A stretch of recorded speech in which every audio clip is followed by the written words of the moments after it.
নাও ঠাকুমা, বাজার এনেছি, তাড়াতাড়ি খেতে দাও। দেরি হলে হরি কাকা আবার দু কথা শুনিয়ে দেবে। তারপরেও আজ আবার হাটের দিন, দোকানে কত কত বেচা কেনা।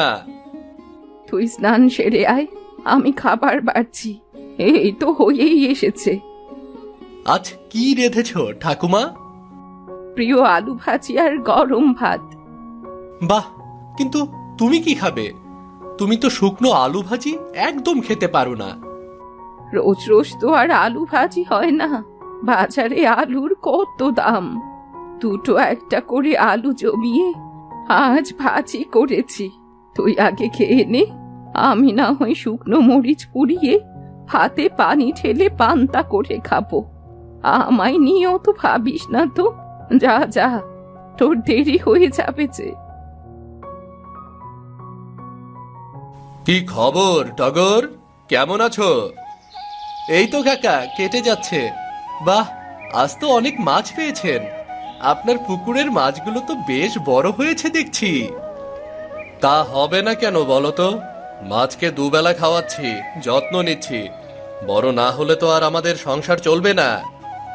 তা বেশ, আমি করে বাড়ি যাই, ঠাকুমা অপেক্ষা করছে, আবার দোকানে যেতে হবে।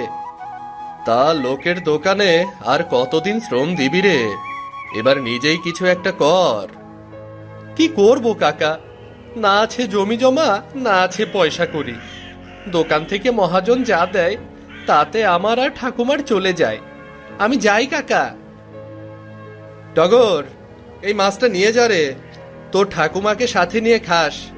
এককালে মাসিমা আমাদের সকলের জন্য কত করেছে, আজ আমরা তার জন্য কিছুই করতে পারলাম না। নিয়ে যা। না না কাকা, মাছ লাগবে না, দিয়েছি যখন নিয়ে যা। আর কোনো দরকার লাগলে একদম জানাতে লজ্জা করবি না আমাকে। ঠিক আছে কাকা। টগর মাছ নিয়ে এসে দেখে দাওয়ায় খাবার আগলে ঠাকুমা বসে আছে। কি রে, করতে গিয়ে আবার মাছ নিয়ে ফিরলি? বাহ, মাছটা তো বেশ টাটকা, এখনো নড়ছে। দেখো না ঠাকুমা, ভুলু কাকা মাছ ধরেছিল, জোর করে একটা ধরিয়ে দিল। তুমি মাছটা রাতে জমিয়ে রেধো, রাতে এসে মজা করে খাবো। ঠিক আছে, এখন ভাতগুলো খেয়ে নে দেখি, আমি বরং মাছটা কেটে কুটে রেখে দিই। এই নাও। খাওয়া শেষ করে টগর এলো মাছের বাজারে। হরি কাকা মাছ সাজিয়ে বসে আছে। এই তোর আসার সময় হলো টগর, কত করে তোকে বলি হাটের দিন একদম দেরি করবি না, তা তো আমার কথা তোর কানেই যায় না। এই তো এলাম কাকা, সবে হাট বসতে শুরু করেছে। বাহ, কত মাছ এসেছে, এত বড় বড় ইলিশ মাছ। বর্ষার ইলিশ তো বড় হবেই রে পাগলা। এই হাটের সবচেয়ে বড় ইলিশ আজ আমার দোকানে। দেখিস আজ খুব ভিড় হবে রে।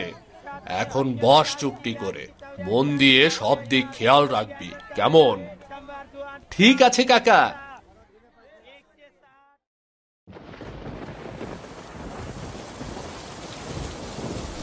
এলি দাদু ভাই, আহা, বৃষ্টিতে তো ভিজে কাপ ভেজা হয়ে এসেছিস। তাড়াতাড়ি কাপড় বদলে মাথাটা মুছে নে, শরীর খারাপ করবে না হতে। আর বলো না ঠাকুমা, বর্ষা শুরু হতেই এমন বৃষ্টি শুরু হয়েছে, থামার কোনো নামই নেই। পরে ভিজে ভিজে এলাম। তুমি খাবার বারো ঠাকুমা, ভীষণ খিদে পেয়েছে। সারাদিন দোকানে এত ভিড় ছিল, পানি ছাড়া পেটে কিচ্ছুটি পড়েনি। হ্যাঁ হ্যাঁ, দিচ্ছি বাপু। তুই হয়েছিস একদম তোর দাদুর মতো। তোর দাদু যেখান থেকেই ফিরুক, ঘরে এসে আগে দুটো খাবারই চাইবে। হয়েছে হয়েছে, আর দাদুকে মনে করতে হবে না। খাবার আনো, আমরা দুজন একসাথে বসে খাই। তুই কি করে জানলি আমি এতক্ষণ না খেয়ে আছি? সেই ছোটবেলা থেকেই দেখছি, আমি না খেলে তুমিও খাও না। যাও যাও, আমি সব জানি। টগর ও ঠাকুমা একসাথে খাবার খেতে বসলো। অনেকদিন পর আজ ওদের পাতে মাছ পড়েছে। কি রে, আজ রান্না কেমন হয়েছে? আহ, কি ভালো মাছ রান্না হয়েছে গো। আমাকে আরো এক হাত ভাত দাও ঠাকুমা, কতদিন পর পাতে মাছ পড়লো। কিন্তু তুমি মাছ খাচ্ছ না কেন? একটু খেয়ে দেখো, ভারী মজা। না রে, আজ এই আলু ভাজা মাছের ঝোল দিয়েই খাওয়া হয়ে যাবে, মাছ লাগবে না। কাল সকালে তরকারিটা তোকে গরম করে দেব, তুই মজা করে খেয়ে দোকানে যাস। ঠিক আছে। জানো ঠাকুমা, হরি কাকার দোকানে রোজ কত কত মাছ আসে। এমন সব মাছ আমি তো কতগুলোর নামও জানি না। হ্যাঁ রে টগর, বর্ষা তো এসে গেছে, বাজারে বড় ইলিশ পাওয়া যায়। ঠিক আছে। জানো ঠাকুমা, হরি কাকার দোকানে রোজ কত কত মাছ আসে। এমন সব মাছ আমি তো কতগুলোর নামও জানি না। ও, তা দাম কেমন রে বড় ইলিশের? মাছের চেয়েও মাছের দাম বড় গো ঠাকুমা। আচ্ছা, সকলে এত দাম দিয়ে ইলিশ মাছ কেন কেনে? ইলিশ মাছ খেতে কি খুব মজা? মাংসের চেয়েও কি মজা? হ্যাঁ রে, ইলিশ খেতে ভারী মজা। জানিস না নাকি, মাছের রাজা ইলিশ। তোর দাদু নিয়ে আসতো ইলিশ, ইলিশ ভাপা, ইলিশ ভাজা, ইলিশ পাতুরি, কত কিছু রাখতে হতো তখন। আর ইলিশের মাথা দিয়ে কচু শাক তোর বাবা কত মজা করে খেত। কোথায় যে হারালো সেসব দিন। আর তুমি, আর তুমি কি পছন্দ করতে ঠাকুমা? ইলিশে অপছন্দ করার মতো কিছু নেই রে দাদু ভাই, নে তো। অনেক রাত হলো, এখন খাওয়া শেষ করে ঘুমিয়ে পড়তো। পরদিন দোকানে আর কোনো মাছ নেই, শুধু ইলিশ আর ইলিশ। এ কি হরি কাকা, দোকানে আর কোনো মাছ নেই কেন? সব যে ইলিশ ভর্তি। এত ইলিশ খাবে সকলে? খাবে না মানে খেতেই হবে। ওরে, এ যে হরির দোকানের ইলিশ, কাল কত খদ্দের ইলিশ না পেয়ে ফিরে গেল বলতো। কিন্তু আজ যদি অন্য মাছ চায়? ধুর বোকা ছেলে, এই বর্ষার দিনে ইলিশ ছাড়া লোকে আর কিচ্ছু চাইবে না। তুই দোকান সামলা, আমি একটু আড়ত থেকে ঘুরে আসি। কাকা, একটা কথা ছিল। কি কথা রে হরি? তোর মাস তো হয়নি এখনো। দেখ, এখন মাছের মৌসুম, আমি কিন্তু কোনো অগ্রিম টাকা পয়সা দিতে পারবো না রে। না না কাকা, অগ্রিম কিচ্ছু চাইছি না। ঠাকুমা কাল বড় ইলিশের কথা বলেছিল, হয়তো খেতে মন চেয়েছে। মুখ ফুটে তো কিছুই বলে না। আমাকে একটা ইলিশ মাছ দেবে কাকা? খুব বড় না হলেও চলবে। বলে আমি হরি হলেও দোকানে কি হরিলুট দিয়েছি নাকি রে? শোন টগর, তোর যা মাইনে তার চেয়েও এক একটা ইলিশের দাম বেশি। শোন, যে চিনি টানে সে চিনির স্বাদ পায় না। তুইও ইলিশ বিক্রি করে যা। দেখো না কাকা, যদি পারো কিছু টাকা না হয় প্রতি মাসে একটু একটু করে কেটে নিও। তোর মাথা কি খারাপ হয়েছে? তোর যে টাকা, ওটা কি কাটবো আর কি রাখবো? তাছাড়া একটা মাছের দাম 2 বছরেও তুলতে পারবো না এমন করে। এমন ব্যবসা আমি করি না বাপু। মাছের কথা ছেড়ে কাজে মন দে। টগরের খুব মন খারাপ হয়, কিন্তু তাকে তো কাজে মন দিতেই হবে। বাড়ি ফিরে টগর দাওয়ায় বসে থাকে। ও মা, দাদু ভাই, তুই কখন এলি? এসে আমায় ডাকলি না যে? খিদে পায়নি আজ? খেতে ইচ্ছে করছে না গো ঠাকুমা। স্নান করে আয়, দেখবি খিদে পাবে। তোকে একটা কথা বলতে চেয়েছিলাম। কি বলবো গো ঠাকুমা? আমার ভাই আসবে বলে খবর পাঠিয়েছে। এখন ঘরে অতিথি এলে তাকে খেতে দেব কি বলতো? আমাদের তো নিজেদেরই নুন আনতে পান্তা ফুরোয়। কি আর খেতে দেবে? ভাত, আলু ভাজা আর ডাল। এতদিন পর আসবে, পাতে একটু আমিষ না দিলে? আচ্ছা, দেখি কি করা যায়। এখনো তো মাইনে পাইনি, তুমি চিন্তা করো না। টগর কি করবে ভাবতে ভাবতে পুকুর পাড়ে এলো। সে এসে দেখে ভুলু মন খারাপ করে বসে আছে। কি হয়েছে কাকা, আপনার মন খারাপ কেন? না, ও কিছু নয় রে। তুই অবেলায় পুকুর পাড়ে? আপনার কাছে এলাম কাকা। ঠাকুমার ভাই আসবে, আমাকে যদি একটা মাছ দেন তাহলে আমি মাইনে পেলে দামটা মিটিয়ে দিতাম। মাছ কোথা থেকে দেব রে বাবা? আমার মেয়ের বিয়ে সামনে, এই পুকুরটাই বিক্রি করে দিয়েছি কাল মহাজনের কাছে। গয়না বানাতে দিতে হবে, তাই তো বসে দেখছিলাম পুকুরটা। ও, কোনো ব্যাপার না কাকা, আমি দেখছি কি করতে পারি।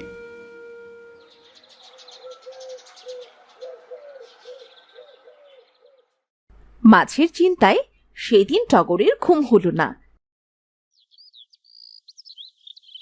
সে সকালে বাজারের থলে হাতে ঘরে এলো। কটা আলু এনেছি ঠাকুমা, তুমি ভাত আর আলু ভাজি করো। বাজারের সব দিকে শুধু ইলিশ আর ইলিশ। এত দামি মাছ কেনার স্বাদ থাকলেও আমার সাধ্য নেই। আমি চলি গো, দোকানে দেরি হয়ে যাবে। দুটো মুখে তো দিয়ে যা। না গো ঠাকুমা, আমি দুপুরে খেতে আসবো, দাদু ভাইয়ের সাথে দেখাও হয়ে যাবে। ওদিকে ঠাকুমার ভাই এলো এক মস্ত বড় ইলিশ হাতে নিয়ে। খোকে দে, খোকে দে। ভাই এসেছিস? আয় আয় বস। কতদিন পর তোকে দেখলাম বলতো, এতদিন আসিসনি কেন? তুমিও তো যাও না দিদি, মা বাবা নেই, কিন্তু আমি তো আছি। বাড়িতে গেলে কি তোমার কোনো অযত্ন হতো বলো? না রে ভাই, আসলে টগরটা দোকানে যায়, ও রান্না বান্না বাড়ির দেখাশোনা করে আর সময় হয় না রে। তুই বস তো। সে বুঝবো, তবে তুমি এই ইলিশটা জমিয়ে রাধো তো দিদি। কতদিন তোমার হাতের ইলিশ খাইনি আমি।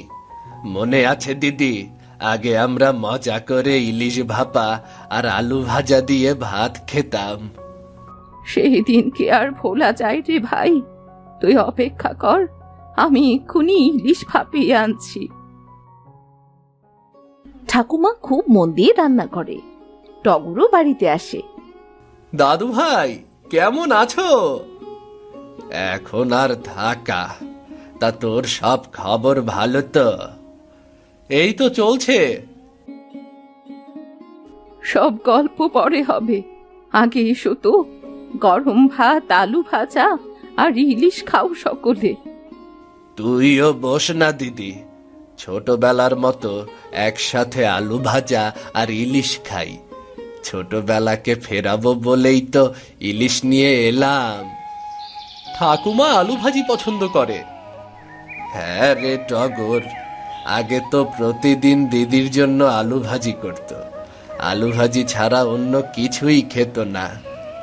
কিন্তু ঠাকুমা যে বলে আলু ভাজি শুকনো, খেতে ইচ্ছে করে না। তার মানে সবটুকু আলু ভাজি আমাকে খাওয়াবে বলেই বলে না কিছু।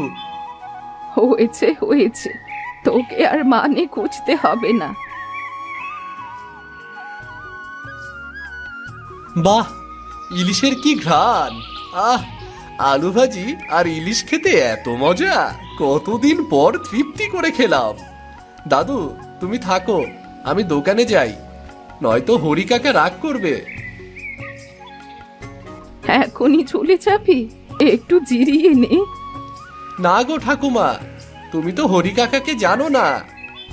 তোর আর অন্যের দোকানে কাজ করতে হবে না টগর। তোর ঠাকুমার সম্পত্তির এই টাকাগুলো আমি তোর জন্য এনেছি। তুই একটা মুদি দোকান দিয়ে ব্যবসা কর। তোর জীবন তো পড়ে আছে, এভাবে আর কতদিন চলবে? কিন্তু ভাই, আমার সব তো আমি তোকেই দিয়েছি। তুমি আর টগর কষ্টে থাকলে আমার ভালো লাগে না দিদি।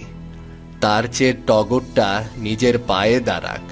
তোমরা ভালো থাকো, আমাকে যেতে হবে, নয়তো শেষ বাসটা পাবো না। তাই বলে আজই চলে যাবে?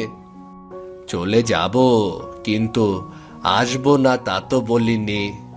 তুই দোকান দিয়ে গুছিয়ে নে, বর্ষার শেষে আবার আসবো, তখন তুই তোর রোজগারের টাকায় আমাদের ভাই বোনকে ইলিশ আর আলু ভাজি খাওয়াতে পারবি, বুঝলি? ঠিক আছে দাদু ভাই, তাই হবে। আমরা তোমার আসার অপেক্ষায় থাকবো।